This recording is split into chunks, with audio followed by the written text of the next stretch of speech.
pourquoi et comment le 11 septembre est à l'origine des crises actuelles de 2008 et 2011. L'Amérique vient de célébrer le 10e anniversaire du 11 septembre. Cette commémoration a été faite dans la sobriété, car les Américains, ainsi que le reste du monde, sont plus préoccupés par la grande crise qui les frappe actuellement que par le souvenir de ce douloureux événement. En effet, en faisant tomber les 2 tours du World Trade Center de New York, les terroristes ont involontairement et indirectement fait tomber tout l'édifice de l'économie mondiale. Ainsi, on peut dire que le 11 septembre est indirectement à l'origine des crises de 2008 et de 2011, les plus graves crises depuis la grande crise mondiale de 1929. Nous allons demander à M. Thierry Tal, promoteur de la nouvelle vision pour le développement de l'Afrique, de nous expliquer les causes de ce crash économico-financier et ensuite nous dire si cette crise aura un impact sur notre économie. Eh bien, à chaque siècle correspond une grande crise mondiale. Au XXe siècle, c'était la grande crise de 1929. Et au XXIe siècle, c'est celle-ci. En effet, cette fois-ci, ce n'est pas une petite crise qui attaque un pays et puis qui disparaît. Cette fois-ci, c'est une crise qui a commencé par frapper l'Amérique, puis s'est propagée en Europe, puis au monde entier. C'est pourquoi on parle de crise mondiale. Dans ces conditions, il serait bon de savoir quelle est l'origine de cette crise. Ensuite, et c'est le plus important, quel serait l'impact de cette crise sur nos économies. Je ne suis pas un historien, comme vous le savez, mais pour bien comprendre cette crise qui frappe le monde entier, il serait intéressant de connaître son origine, sans vouloir remonter au XIXe siècle. Eh bien, je vais quand même prendre 2 dates importantes. La première date, c'est 1971, avec l'abandon de la parité or-dollar. Ainsi, avant 1971, l'économie américaine se résumait à faire fonctionner ses planches à billets en fonction de la quantité d'or que l'Amérique possédait, c'est-à-dire les stocks d'or que les Américains avaient entreposés à Fort Knox. Pour telle quantité d'or, ils mettaient en circulation une masse monétaire équivalente. Puis, en 1971, le président Nixon a décidé de détacher ces 2 entités, l'or et le dollar, parce qu'il a été constaté que l'économie se développe beaucoup plus vite que la production de l'or. On a donc abandonné cette norme, cette parité or-dollar, qui était à l'époque 35 dollars par once. Dès lors, vu qu'il n'y avait plus d'étalons pour réguler les masses monétaires, eh bien on a fait fonctionner de façon libre et effrénée les planches à billets. Et on assiste alors à une hyperinflation.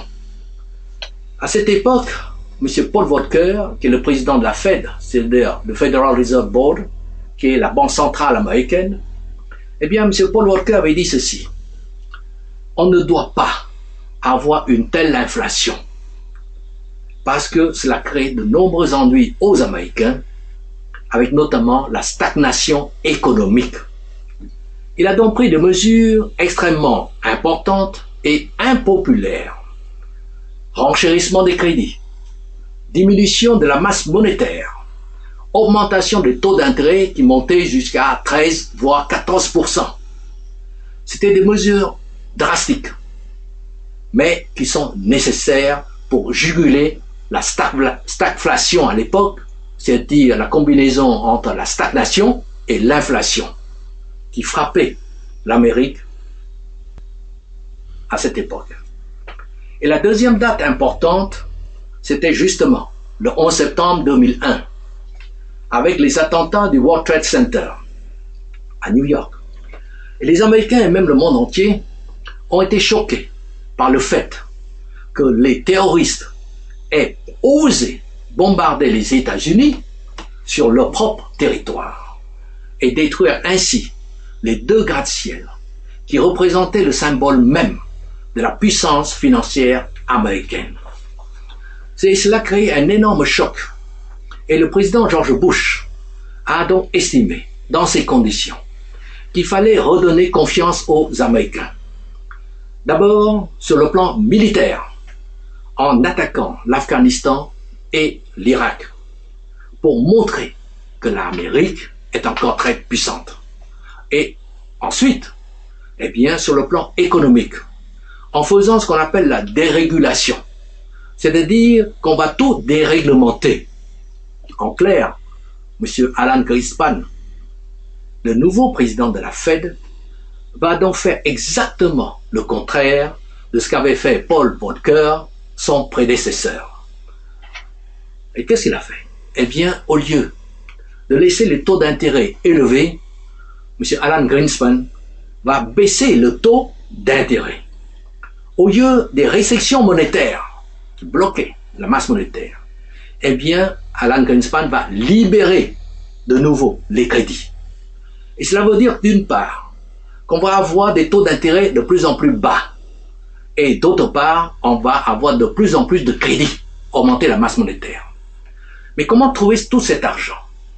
Eh bien, en allant s'endetter auprès des pays asiatiques, nouveaux riches, et notamment la Chine et le Japon. Savez-vous que ces pays détiennent à eux deux près de 2000 milliards de dollars en bons du trésor américain, et que la ville de Hong Kong détient à elle seule 139 milliards de dollars en bons du trésor américain, soit l'équivalent de 40 fois le budget national ivoirien. C'est dire qu'ils sont les principaux créanciers des États-Unis. Et si un jour ces pays voudraient embêter les États-Unis, il leur suffit d'aller réclamer le remboursement immédiat de leurs créances. Et les États-Unis seraient très embêtés parce qu'ils n'auraient pas les moyens de les rembourser. Mais ceci n'est qu'une hypothèse d'école, bien sûr, car ni la Chine ni le Japon n'ont intérêt à le faire parce que l'Amérique est un partenaire financier et commercial excessivement important pour eux. On ne tue donc pas la poule aux œufs d'or. Bref, ce qui caractérise l'Amérique à cette époque, c'est-à-dire entre 2002 et 2007, c'est, premièrement, la relance de l'économie par la consommation, grâce aux taux d'intérêt très bas et aux crédits très abondants. Et deuxièmement, par une politique de délocalisation des usines pour avoir les produits les moins chers possibles. Car, disent les Américains, pourquoi fabriquer nos produits aux États-Unis? Ça revient trop cher. On préfère leur faire fabriquer en Chine, c'est beaucoup moins cher, donc c'est plus avantageux pour nous. C'était une vue à court terme, mais c'était leur point de vue. Ainsi, les Américains sont poussés à la consommation. Ils achètent n'importe quoi. L'essentiel, c'est de consommer, c'est d'acheter. Une nouvelle voiture, un nouveau frigidaire, un nouveau ordinateur, climatiseur, etc., etc. Mais le seul problème, c'est que les usines de fabrication se trouvent en Chine. Ce qui signifie que plus les Américains achètent, plus les Chinois sont riches. Et pour que les Américains continuent quand même à acheter, eh bien les Chinois et les Japonais leur prêtaient de l'argent, beaucoup d'argent. C'est l'histoire de la cigale et de la fourmi du XXIe siècle. Sauf que dans le cas d'espèces, eh bien la fourmi n'a pas laissé mourir de faim la cigale, au contraire, elle lui prête de l'argent pour que la cigale continue à chanter. Face à toutes ces contraintes, que vont faire les Américains pour gagner de l'argent? Eh bien, les Américains font ce qu'ils savent faire mieux que quiconque, c'est spéculer. Ils vont donc spéculer en bourse, dans l'immobilier, mais aussi dans les matières premières, telles que le pétrole, le café, le cacao, le cuivre, etc. En un mot, ils vont spéculer sur tout. Ils vont même spéculer, jouer sur du papier. The future, c'est-à-dire des contrats à terme. Ainsi, même avec un peu d'argent, ils peuvent jouer sur des montants très élevés. Ils vont être aidés en cela par les banques et les golden boys que sont les traders. À cela, les banquiers le disent. Si tu fais gagner de l'argent à la banque, tu auras ta prime. Et cette prime s'élève parfois à plusieurs millions de dollars par trader. Ainsi galvanisés, ces golden boys, ces traders, vont tout faire pour que les gens achètent n'importe quoi. Mieux, on leur accorde même des crédits pour qu'ils achètent. Ainsi, plus les gens achètent, plus ils obtiennent des crédits, et plus les traders gagnent de l'argent. S'ouvre alors une course aux primes, où les traders vont pousser à la spéculation à la hausse, à l'extrême même. C'est là qu'interviennent ce qu'on appelle les subprimes. Et subprime, c'est de dire qu'on va aller voir les ménages américains qui ne gagnent pas suffisamment d'argent et on leur propose donc des crédits pour acheter. Et qu'est-ce qu'on va leur dire? On va leur dire, écoutez, on va vous accorder des crédits qui ne sont pas basés sur vos revenus, mais sur la valeur de vos biens. Et je m'explique. Eh bien, ils vont voir un ménage. Il dit, achetez cette maison, vous paierez $2000 par mois. On vous accorde un crédit et vous remboursez à raison de $2000 par mois. Le problème, c'est que ce ménage ne gagne pas $2000 par mois. Alors, on leur dit, ce n'est pas grave. Si vous ne pouvez pas rembourser, on va vous prêter d'autres crédits pour que vous puissiez rembourser. Parce que votre maison va valoir plus cher dans 6 mois, ce sera encore plus cher dans 1 an et encore plus cher dans 2 ans. En effet, la banque pense qu'au pire des cas, elle fera saisir et vendre la maison. Et comme dans 1 an, cette maison va valoir beaucoup plus cher, il n'y aura donc aucun risque pour le banquier. Et comme tout le monde à l'époque spéculait à la hausse, eh bien les prix des logements et des actions n'arrêtaient pas de monter, monter et monter. Ainsi, pendant cette période, on a des sociétés de placement ou des banques qui gagnent 20 à 30% par an, alors que l'économie américaine n'a qu'une croissance de 4 à 5%. Vous voyez, d'un côté, nous avons 20 à 30%, et puis de l'autre côté, 4 ou 5%. Il y a donc une distorsion spéculative entre la réalité, qui est la croissance économique des États-Unis, et la spéculation, c'est-à-dire les 20 à 30% que gagnaient les banques ou les traders, etc.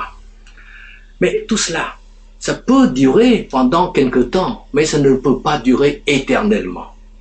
Il arrivera donc un moment où la bulle va éclater. Tout comme la bulle Internet que vous avez entendu parler en 2001. Ça montait, puis brusquement, toutes ces sociétés ne valaient plus rien. Et dans le cas d'espèces, c'est la bulle immobilière qui a éclaté en 2008. Mais ainsi, dès que la confiance disparaît, eh bien, les gens vont essayer de retirer leur argent. Parce qu'il n'y a plus de confiance.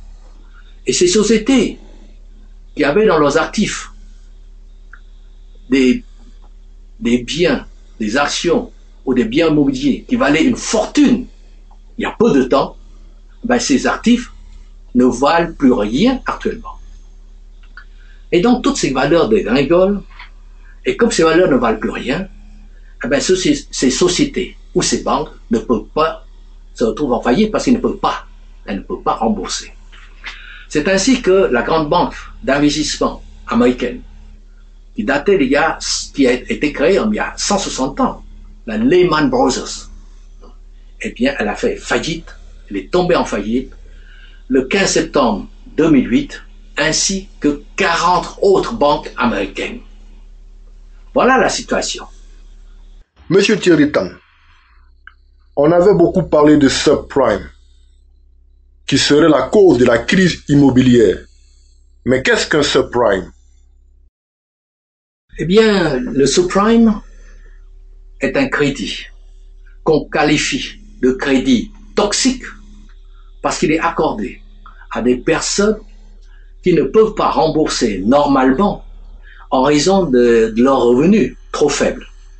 Cependant, si les organismes financiers accordent aussi facilement des subprimes, c'est parce que ces crédits est accordé avec un taux d'intérêt plus élevé. C'est pour ça qu'on dit subprime, au-dessus du prime. Donc, les banques et organismes de crédit, eh bien, elles accordent facilement parce qu'elles gagnent plus avec ces subprimes, avec un crédit ordinaire, classique. Accorder des crédits à des personnes ayant des revenus trop faibles pour rembourser constitue un risque. Comment ces organismes financiers ont-ils appréhendé ce risque? Bien, effectivement, il y a un risque. Et ce risque, comment le gère-t-on? On fait ce qu'on appelle la titrisation. Et cela veut dire quoi? Cela veut dire qu'on va mélanger ces crédits toxiques, c'est les subprimes, avec des crédits qui sont convenables et même bons. On fait donc un mélange et on place ce package sur le marché financier. Et il y a beaucoup de gens qui achètent cela parce que cela leur rapporte beaucoup plus qu'avec des crédits classiques. Si ce qu'ils achètent habituellement leur rapportait par exemple 4 ou 5%, le subprime avec les crédits, ce package titrisé, eh bien ça leur rapporte 8 à 10%. Donc c'est 2 fois plus. Ils ont intérêt à le faire. Ils sont incités en tout cas à le faire. Mieux, ces banques qui vendent donc ces packages, eh bien sont notées par ce qu'on appelle les agences de notation, telles que Standard & Poor's, Moody's ou Fitch. Et comme ces banques sont notées AAA, 3A, c'est-à-dire la note maximale, cela veut dire qu'elles offrent un maximum de garantie, une garantie totale. Dans ces conditions, eh bien, on achète sans retenue, ni arrière-pensée, parce qu'on fait confiance à ces agences de notation. En outre, le plus grand groupe d'assurance mondiale, AIG, c'est-à-dire American Insurance Group, intervient également pour leur accorder des garanties. Ainsi, outre les bonnes notes que leur décernent les agents de notation, Standard & Poor's, Moody's et Fitch, eh bien ces banques américaines sont entourées de toutes sortes de garanties, de toutes sortes d'assurances. Et de ce fait, ces banques américaines peuvent refiler ces packages toxiques aux banques européennes ou asiatiques, qui les achètent en pensant qu'il n'y a aucun risque et que cela, de toute façon, leur rapporte beaucoup plus que leurs opérations habituelles. En fin de compte, tout le monde achète et se refile ces crédits toxiques. Mais dès que le premier problème apparaît, c'est la panique.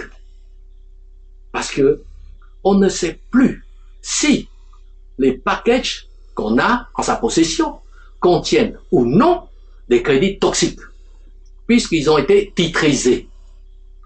Résultat, c'est la panique générale.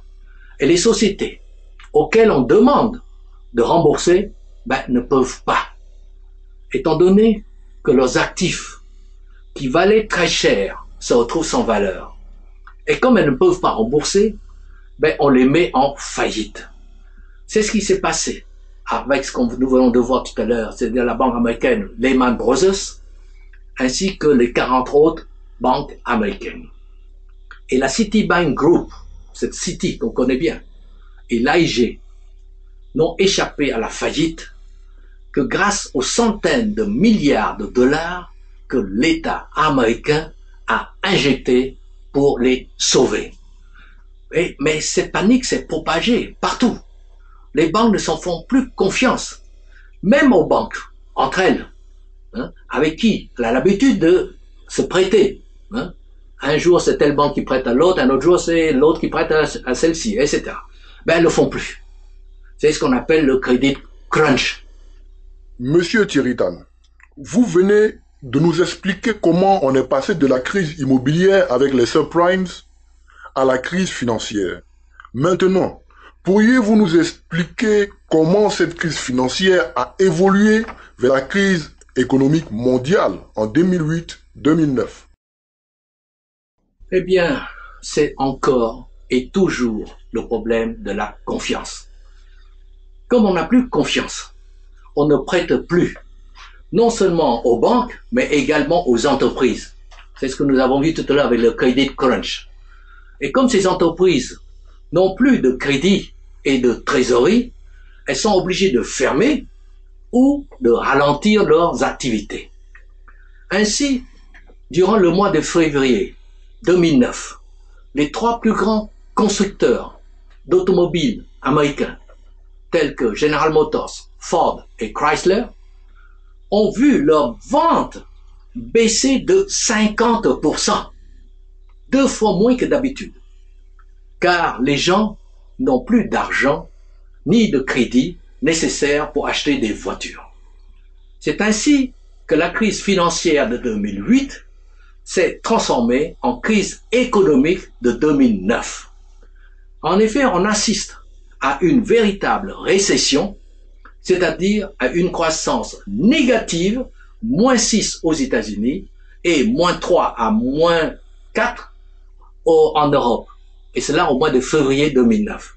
C'était la panique générale, la plus grave crise depuis 1929. Tout ceci confirme bien que le 11 septembre est indirectement à l'origine des crises mondiales actuelles. En effet, sans le 11 septembre, le président George Bush n'aurait pas de prétexte pour faire la guerre en Afghanistan et en Irak. Or, ces 2 guerres ont déjà coûté à l'Amérique plus de 3 000 milliards de dollars en 2008. Et pour financer ces énormes dépenses militaires, le gouvernement américain pouvait le faire, soit par une augmentation des impôts, soit par une augmentation des dettes.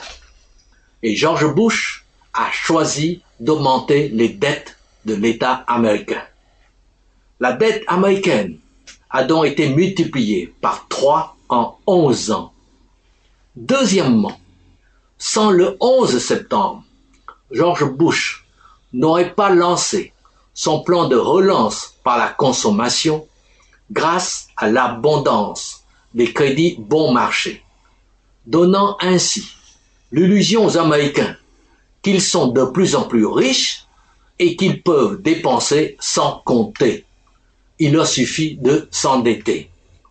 Malheureusement, comme toute illusion, elle disparaît très vite sans crier gare. On assiste alors, dès 2009, à la récession et à la crise économique qui frappent d'abord les États-Unis avant de se propager en Europe puis dans le monde sous l'effet de la mondialisation. Force est de constater que la crise mondiale est donc bien partie du 11 septembre.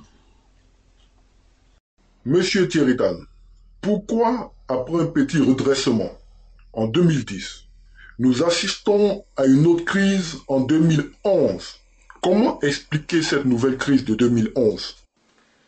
Eh bien, pour sortir, comme on l'a vu tout à l'heure, de cette crise financière de 2008, qui s'est transformée en crise économique en 2009, la Fed, c'est-à-dire la Banque centrale américaine, va pratiquer ce qu'on appelle la politique de l'assouplissement monétaire ou quantitative easing, le QE1, qui consistait à racheter les créances, disons, pourries, que sont les subprimes, aux banques, afin de leur apporter un peu d'oxygène, c'est-à-dire des liquidités. En fait, le QE1 a été un échec. Certes, les banques ont été sauvées, mais la consommation n'a pas repris. En effet, l'argent injecté par la Fed dans le cas de QE1 a surtout servi à alimenter la spéculation et le boom des marchés actions depuis début 2009. Donc, ce qui a donné l'impression que l'économie a un peu repris. Mais en réalité, le chômage s'est installé durablement autour de 10%, avec pour conséquence une frilosité pour la consommation. Alors, que faire? Eh bien, M. Ben Bernanke, le nouveau président de la Fed, va de nouveau injecter dans l'économie, eh bien, par le biais du Quantitative Easing numéro 2, c'est-à-dire QE2, 600 milliards de dollars supplémentaires. Nous vivons donc dans le règne du crédit, de l'excès de crédit. On vit à crédit aux États-Unis. D'abord au niveau des ménages et des banques, et maintenant au niveau des États qui se retrouvent avec des dettes souveraines, c'est des dettes de l'État, qui représentaient quasiment 100% de leur PIB, c'est-à-dire produit intérieur brut. Ainsi, la dette américaine est passée de 5 000 milliards en l'an 2000 à 15 000 milliards en l'an 2011, soit 300% de plus, soit 3 fois plus de dette en 11 ans. De ce fait, l'agence de notation, on y revient encore, Standard & Poor's, a dégradé la note américaine en la faisant passer de AAA à AA, de 3A en 2A. Ce qui veut dire que les Américains doivent maintenant payer beaucoup plus cher les intérêts de leurs dettes. Ils se retrouvent donc dans une position très difficile, avec un chômage endémique de 10%, un dollar affaibli, une inflation rampante et une récession. On entre dès lors dans le cercle vicieux qui consiste à ceci. La récession va engendrer encore plus de chômage, donc moins de salaire, donc moins de consommation, moins d'achats, donc moins d'affaires pour les entreprises et pour les banques.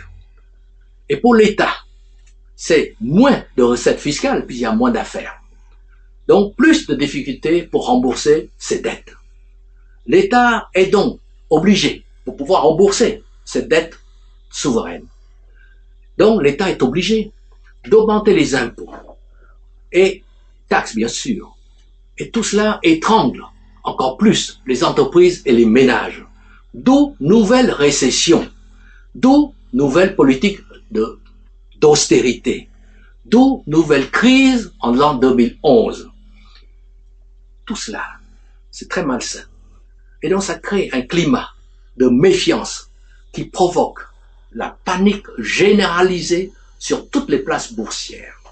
Ainsi, entre le 22 juillet 2011 et le 14 septembre 2011, eh bien, les places boursières dans le monde ont perdu 25% de leur capitalisation.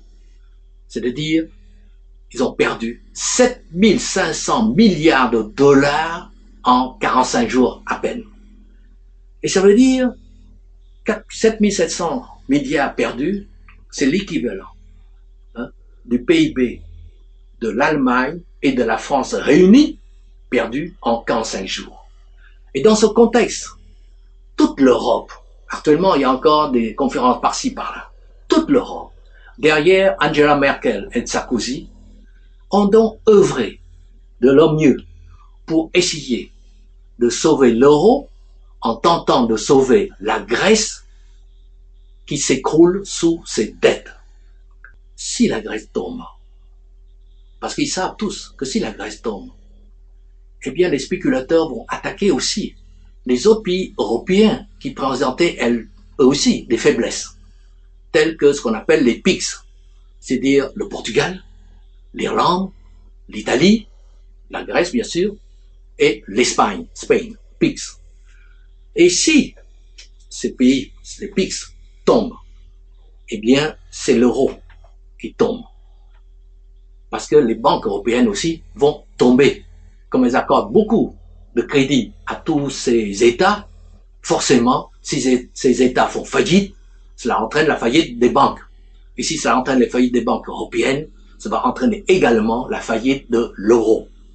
Et si l'euro tombe, eh bien, l'Union européenne n'existera donc plus. Donc c'est très grave. Et c'est la panique générale. Encore une fois. Eh bien, les cigales, dont nous allons parler, occidentales, vont chercher tous les moyens pour s'en sortir. Et donc, elles vont se tourner vers qui? Vers les fourmis asiatiques pour qu'elles les sauvent du désastre économique. C'est vraiment le monde à l'envers. On assiste à un basculement de la puissance économique et financière qui se trouve maintenant en Asie et non plus en Occident. Ceci étant, la crise de la dette ou de surendettement de l'Occident peut faire craindre une explosion de l'euro et la faillite des banques. Pour éviter cela, les banques européennes sont appelées à renforcer leur capital, c'est-à-dire mettre en réserve de leurs fonds propres 7% du montant des prêts qu'elles accordent à leurs clients, au lieu des 2% actuellement. C'est-à-dire multiplier par 3,5 les réserves bancaires actuelles. Ce sont là les règles bancaires, appelées Bâle III, du nom d'une ville suisse. Les banques vont donc restreindre leur crédit. C'est ce qu'on appelle le crédit crunch, qui étrangle les entreprises et les ménages, d'où crise. Mais quelles sont donc les conséquences pour nous, pays africains, de tout cela? Quand on sait que l'Europe et l'Amérique sont en train de se noyer avec leurs dettes, il serait donc illusoire pour un pays africain d'aller leur demander des crédits. En effet, on ne demande pas à quelqu'un qui se noie de vous aider, de vous sauver. Celui qui se noie cherche d'abord à sauver sa peau. En outre, il faut savoir ceci. Quand l'Afrique reçoit 1 franc sous forme d'aide ou de crédit, l'Afrique est obligée de décaisser 5 francs sous forme de remboursement de sa dette. Pour ces raisons, il faut que l'Afrique repense sa politique actuelle qui consiste à toujours demander de l'aide ou des crédits au lieu de vouloir valoriser ses propres matières premières. Votre analyse est claire et très compréhensible, même par des non-économistes. C'est pourquoi nous souhaiterions savoir si on n'aurait pas pu prévoir ces crises. Bien sûr, on aurait pu prévoir ces crises. En effet, il y a bien longtemps que j'ai dit dans mes précédentes interviews que tant que les économies occidentales s'appuient sur l'économie spéculative et subiront des crises multiples, allant de la crise des subprimes en 2008 à la crise de la dette souveraine des États en 2011. C'est pourquoi je suis à 100% pour l'économie réelle. Et c'est grâce à cette économie réelle que les pays asiatiques, et notamment la Chine et les pays émergents, vont sortir plus vite que les autres de cette crise mondiale. En effet, la Chine moderne s'est construite à partir de l'industrialisation en se fondant sur le principe qu'on doit bâtir une économie sur du réel, financée par l'épargne, son épargne, et non pas par des crédits ou des prêts. On ne doit pas dépenser plus que ce qu'on gagne. C'est ce que les pays occidentaux, malheureusement, ont tendance à oublier. Ils pensent qu'ils peuvent vivre éternellement à crédit, c'est-à-dire avec des prêts.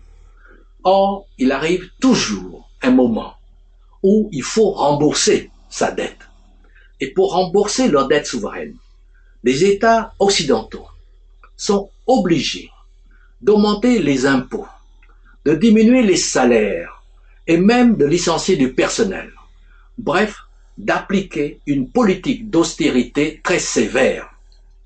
Mais tout cela provoque justement la crise. Et quelle leçon maintenant pour nous, que nous devons en tirer? La leçon, c'est que si les pays riches occidentaux ne peuvent pas vivre éternellement à crédit, il ne faut surtout pas croire que les pays pauvres africains peuvent se permettre de vivre éternellement à crédit. Dans ce cas, il faut modifier notre comportement. Il ne faut plus vivre à crédit et nous faire exploiter. Il faut donc que nous créons par nous-mêmes nos richesses, par la valorisation industrielle de nos produits. Ainsi, avec le seul ticket, nous pouvons gagner 20 000 milliards par année. Et le manioc, comme vous le savez, n'est pas le seul produit que la Côte d'Ivoire produit, que nous produisons. Nous avons 1000 autres produits que nous pouvons transformer. Si nous faisons cela, eh bien, c'est nous, bientôt, qui allons prêter aux pays occidentaux comme font les pays asiatiques actuellement. La nouvelle vision que vous avez préconisée depuis longtemps n'est-elle pas justement basée sur l'économie réelle? Oui, c'est exact. Nous avons en effet des matières premières qui sont réelles. Le café est réel, le cacao est réel, le manioc est réel. Ensuite, nous les transformons dans les industries réelles. Et une fois transformés en produits finis réels, nous les vendons sur les marchés réels de plusieurs milliards de consommateurs, dont la Chine, qui fait à elle seule plus de 1,3 milliard de consommateurs. C'est cela, l'économie réelle. Vous achetez vos matières premières à 2000 francs. Vous les transformez en produits finis et puis vous les vendez à 20 000 francs. Eh bien, vous avez réellement gagné quoi? 20 000 francs moins 2 000 francs ce que vous avez acheté égale 18 000 francs. C'est votre gain. C'est la valeur ajoutée, votre valeur ajoutée. Ce sont donc des gains réels et tangibles. Par contre, on spécule sur les matières premières, le pétrole, le café, le cacao, etc. Et prenons l'exemple seulement du pétrole. Eh bien, le 11 juillet 2008, le baril de pétrole valait 147 $. Et en 2009, il ne valait plus que 46 $ par baril. En quelques mois seulement, le pétrole a ainsi perdu plus de 100 $. Plus de 2/3 de sa valeur a disparu en quelques mois. On spécule donc sur toutes les matières premières, pétrole compris. Mais une fois transformés en produits finis, c'est-à-dire cacao en chocolat, pour le café, c'est le café soluble, eh bien, ils ne sont plus spéculés. Ils ne font plus l'objet de spéculation. Mieux, leur prix n'arrête pas de monter, comme vous pouvez le savoir. Il suffit d'aller dans les supermarchés pour le savoir. Avez-vous vu une seule fois le prix du chocolat ou du café soluble baisser? Une seule fois? Jamais. Jamais. Il n'y a jamais eu de baisse de prix ni de chocolat, ni de café soluble. Il n'y en a pas. Par contre, les fèves ou les grains restent perpétuellement exposés aux variations de cours. Et c'est pour dire que quand on reste dans les matières premières, on est dans l'économie spéculative. Pire, ce sont les gens de l'extérieur qui spéculent sur nos matières premières. Ainsi, lorsque nos matières premières rapportent de l'argent, ce sont eux là, qui empochent les plus-values. Mais quand elles en perdent, eh bien c'est nous qui subissons les pertes. Parce que ce sont eux qui fixent nos rémunérations en fixant les cours de nos matières premières à leur gré. Et pour mieux illustrer mes propos, je vous ai cité l'exemple de ce boutiquier qui permet aux clients de fixer librement les prix et de payer à la caisse ce qu'ils veulent. Eh bien, dans ces conditions, notre boutiquier fera faillite au bout de 3 jours, au mieux au bout d'une semaine. Mais cette situation, c'est ce que les pays africains subissent, supportent ou pratiquent depuis leur indépendance, il y a 51 ans. C'est pourquoi ils sont maintenant des PPTE, c'est-à-dire pays pauvres, très endettés. Alors, devons-nous rester dans l'économie spéculative avec l'exportation de nos matières premières dont nous n'avons retiré aucun bénéfice jusqu'à présent? Ou alors, devons-nous aller tout de suite vers l'économie réelle en passant par la transformation de nos matières premières qui nous permet d'engranger d'énormes bénéfices, d'énormes plus-values? La réponse découle de bon sens. Un jour, j'avais dit seulement, regardez, si nous ne transformons pas nos matières premières, le café par exemple, j'ai montré 2 pièces de 100 francs. Si nous les transformons en café soluble, voilà 5 billets de 5000 francs. Choisissez 2 pièces de 100 francs ou 5 billets de 5000 francs. Ne pas transformer ces 2 pièces de 100 francs, transformer ces 5 billets de 5000 francs. Eh bien, je crois que même un enfant, il dit, il faut transformer. Et voilà les raisons pour lesquelles j'ai toujours été contre l'économie spéculative et à 100% pour l'économie réelle. Et pour confirmer les avantages de l'économie réelle préconisés par la nouvelle vision, je vous donne comme exemple Singapour. Eh bien, est-ce que vous savez que le revenu par habitant à Singapour était de 400 $ il y a à peine 40 ans. Et ce revenu est passé à 40 000 $. C'est de 10 000% d'augmentation, 40 000 $ il y a 2 ans. Et actuellement, eh bien, le revenu par habitant à Singapour s'élève à 57 500 $, soit 2 fois plus que le revenu des Américains. Non, pardon, pas le revenu des Américains, 10 000 $ de plus que le revenu des Américains, mais 2 fois plus que le revenu des Européens. C'est-à-dire 2 fois plus que l'allemand ou le français. Et il en est de même pour le citoyen de Hong Kong, qui a le même revenu que l'Américain, qui est de 45 000 $. Et dire que ces pays sont minuscules et qu'ils n'ont aucune ressource naturelle. Ils n'ont que leur travail et une vision claire pour valoriser leur économie. Alors, pourquoi ne pas les imiter? Nous, qui avons toutes les ressources et même beaucoup de bras valides, compte tenu du fort taux de chômage que nous trouvons ici. Le problème, c'est que c'est nous qui refusons la nouvelle vision et nous voyons les résultats. Pour preuve, la Côte d'Ivoire, naguère prospère, est classée dans les 10 pires économies du monde. Et ce classement a été établi par la célèbre revue économique américaine dénommée Forbes, qui s'est basée pour ce faire sur les récentes études du FMI et de la Banque mondiale. En admettant que votre nouvelle vision est adoptée maintenant, nous voudrions savoir si, dans le contexte de la panique générale et de la perte subie par les places boursières, la crise mondiale n'aurait pas un impact négatif sur la nouvelle vision que vous préconisez. En d'autres termes, est-ce que cette crise mondiale ne va pas freiner la réalisation de cette nouvelle vision en Côte d'Ivoire et en Afrique en général?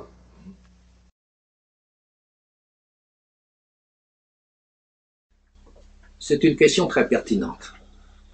Mais je peux vous dire que si nous pouvons, si nous savons comment s'y prendre, eh bien l'impact de cette crise sera positif pour nous.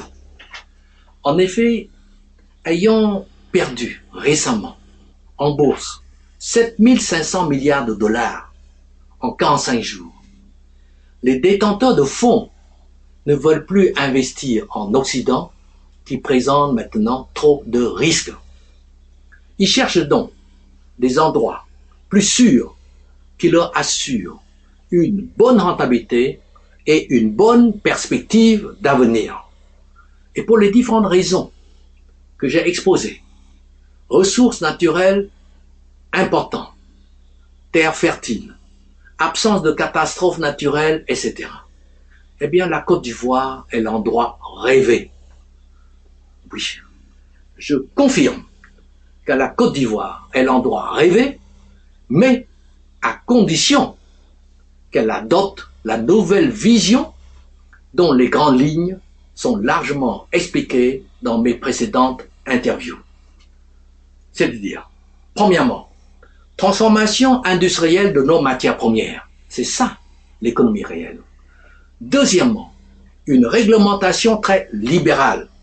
En effet, trop de réglementation entraîne automatiquement trop de corruption.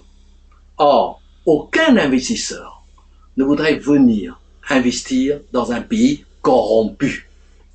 Troisièmement, pas ou peu d'impôts et taxes, car trop d'impôts tue l'impôt. En effet, contrairement à ce que nous croyons, eh bien, les pays qui ont le moins d'impôts sont les pays où l'État gagne le plus d'argent. C'est-à-dire que les recettes budgétaires de ces États sont largement excédentaires.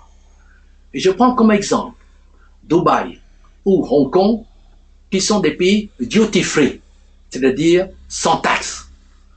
Concernant Hong Kong, les recettes budgétaires de Hong Kong s'élèvent à 377 milliards de dollars Hong Kong, soit environ 20 fois le budget national ivoirien.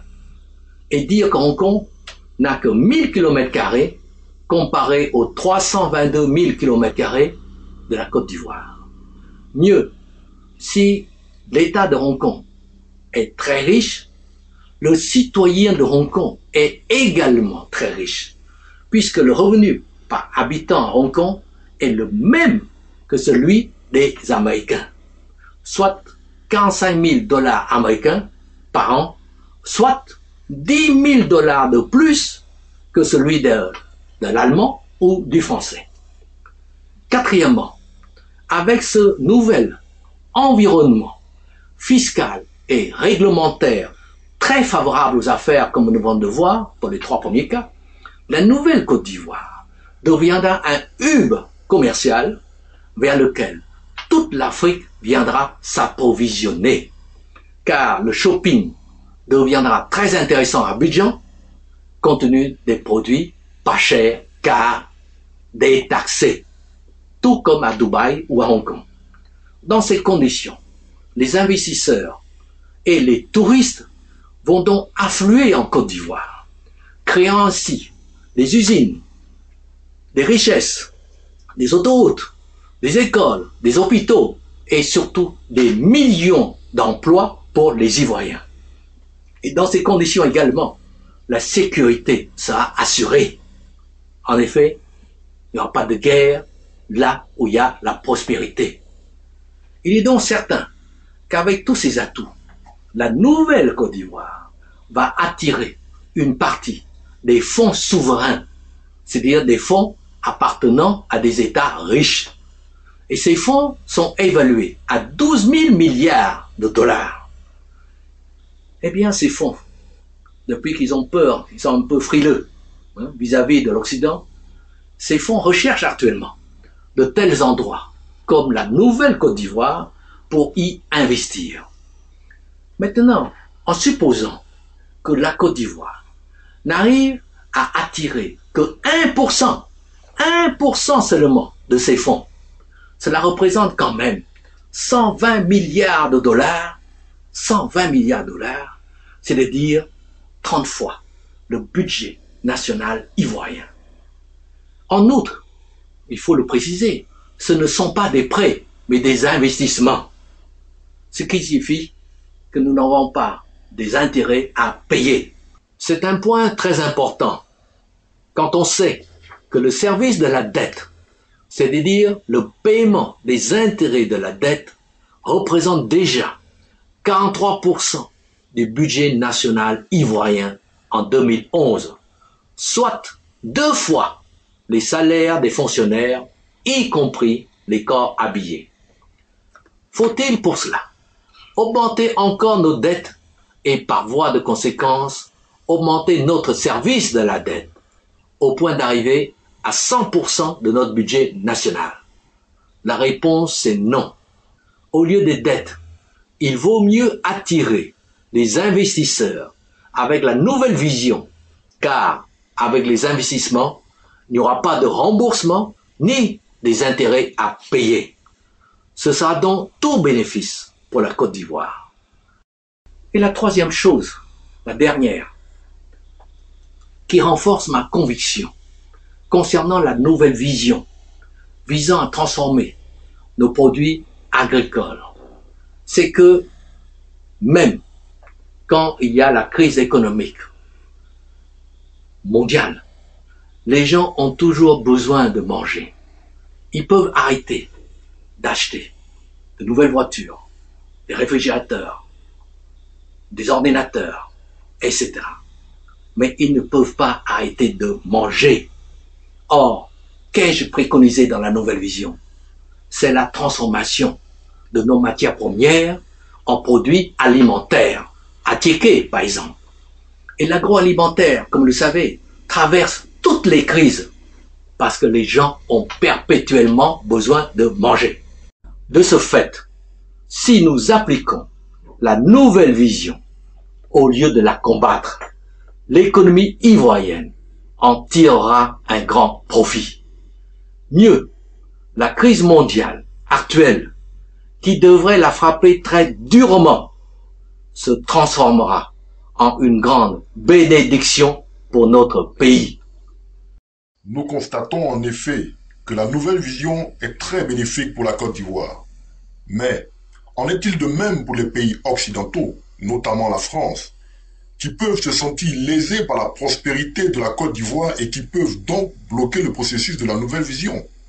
Contrairement à ce qu'on pourrait croire, l'impact de la nouvelle vision est également bénéfique pour les pays occidentaux et notamment pour la France, qui est souvent présentée, d'ailleurs à tort, comme le faiseur de rois en Côte d'Ivoire.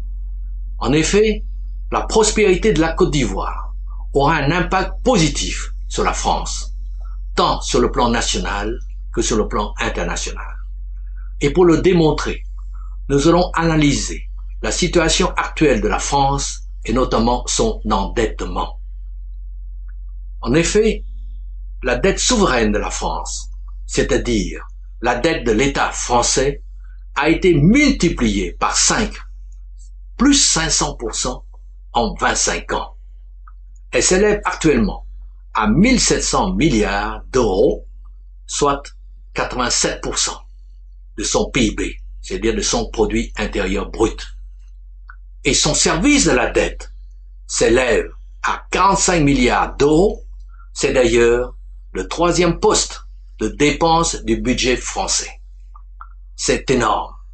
À titre de comparaison, le service de la dette est supérieur à l'ensemble des budgets de la défense, c'est-à-dire militaire, qui s'élève à 37 milliards d'euros, et au ministère aussi de la Justice, c'est-à-dire 7 milliards d'euros.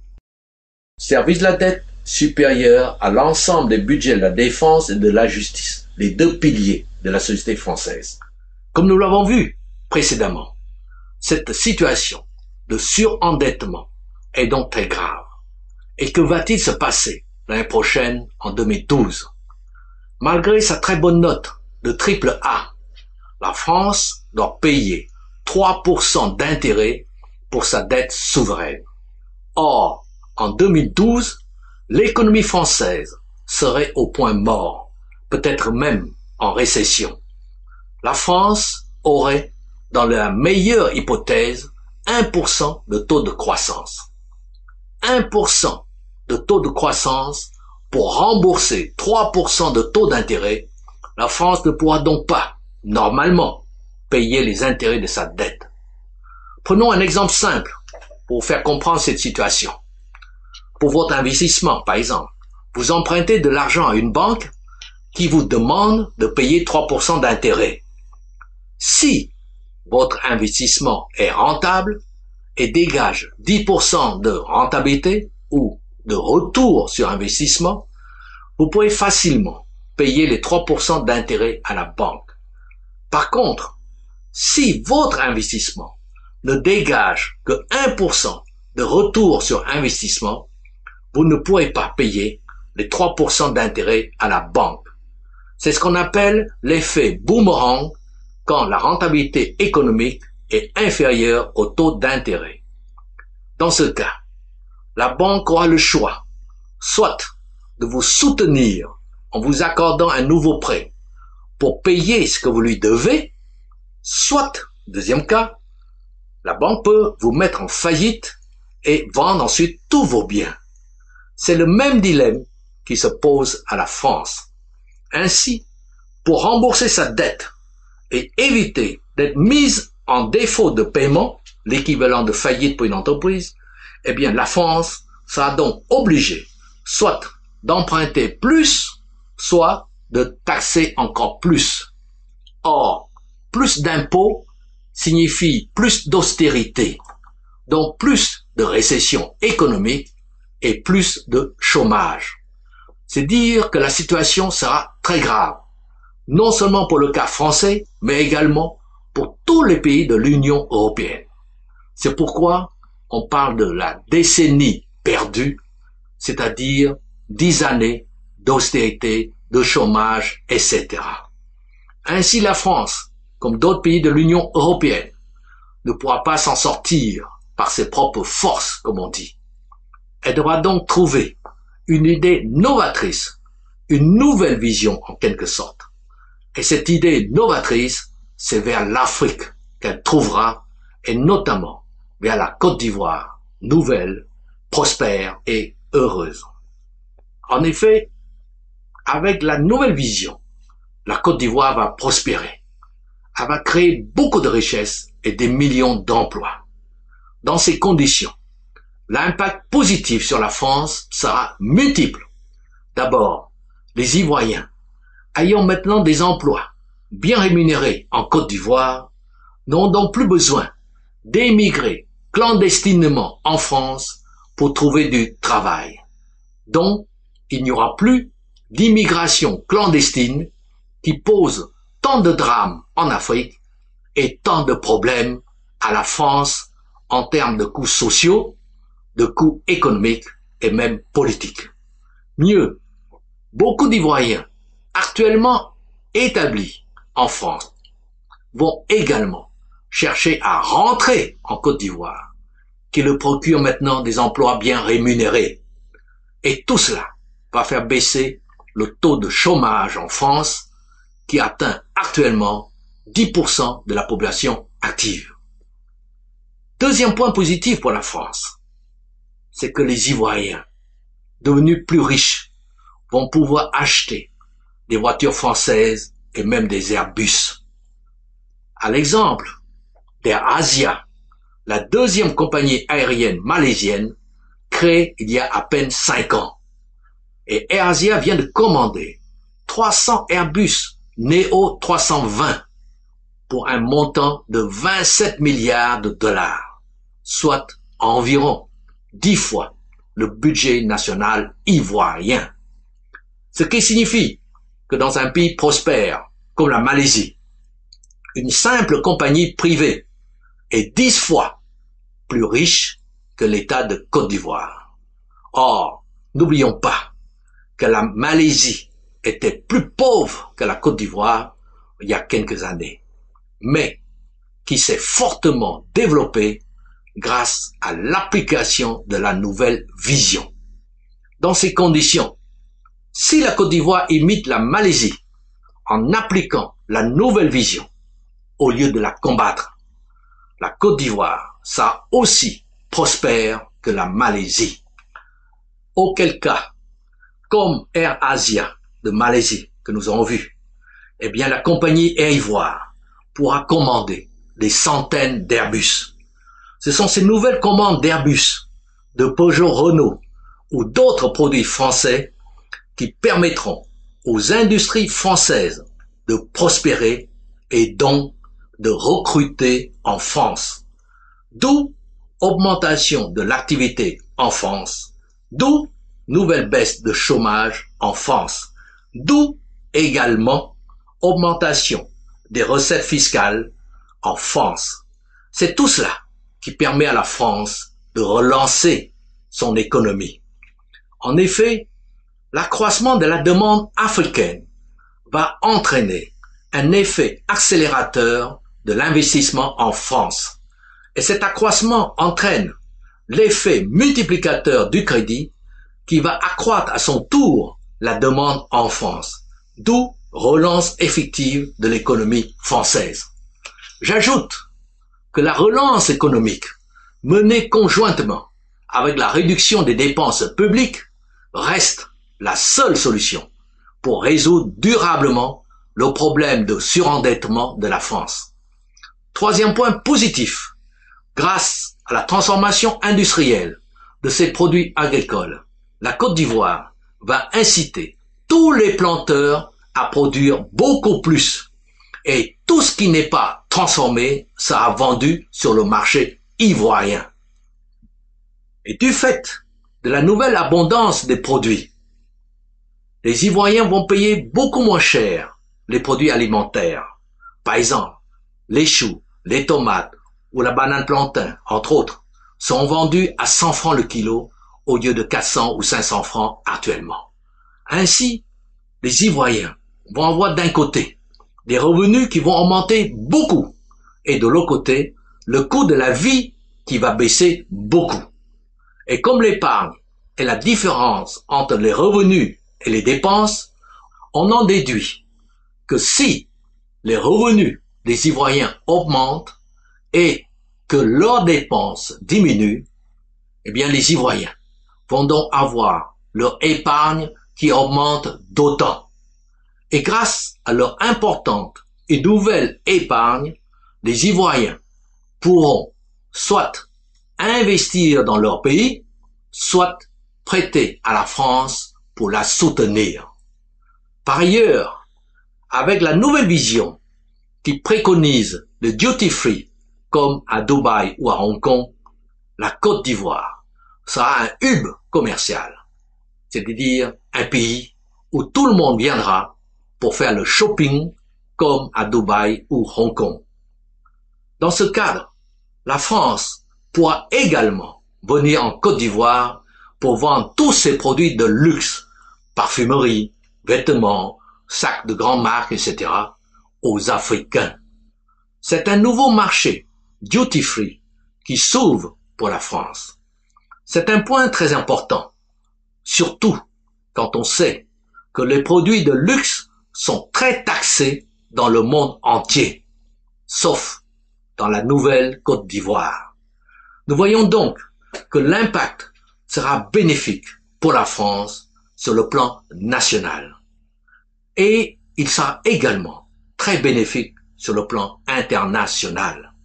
En effet, en aidant la Côte d'Ivoire à prospérer grâce à la nouvelle vision, la France va se faire de vrais amis en Afrique et bâtir ainsi une zone d'influence au sein de cette Afrique francophile, c'est-à-dire une Afrique qui aime la France. La France ne sera plus seule. Elle sera toujours accompagnée par l'Afrique francophile qui la soutiendra dans toutes les négociations internationales.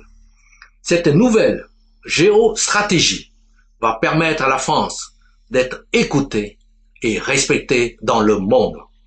Elle permettra notamment à la France de s'ouvrir les vastes marchés asiatiques de plusieurs milliards de consommateurs qui veulent, eux aussi, consommer à leur tour et qui en ont maintenant les moyens, grâce à leur taux de croissance qui frise les 10% par an. C'est cela, l'idée novatrice, qui va permettre à la France de sortir de la crise mondiale qui la frappe et à laquelle elle ne pourra pas trouver de solution purement franco-française. Provisoirement, la solution pourrait être franco-allemande ou franco-européenne. Mais à moyen terme, la solution sera nécessairement franco-africaine, dans le cadre de la nouvelle vision qui permettra à la Côte d'Ivoire de prospérer et aux autres pays africains d'imiter l'exemple ivoirien. Ainsi, tout le monde sera gagnant dans cette nouvelle Afrique prospère et généreuse qui va réaliser la prophétie qui dit que le 21e siècle sera le siècle de l'Afrique. L'Afrique qui rend ainsi service au monde entier. N'est-ce pas une belle vision? À vous de la concrétiser.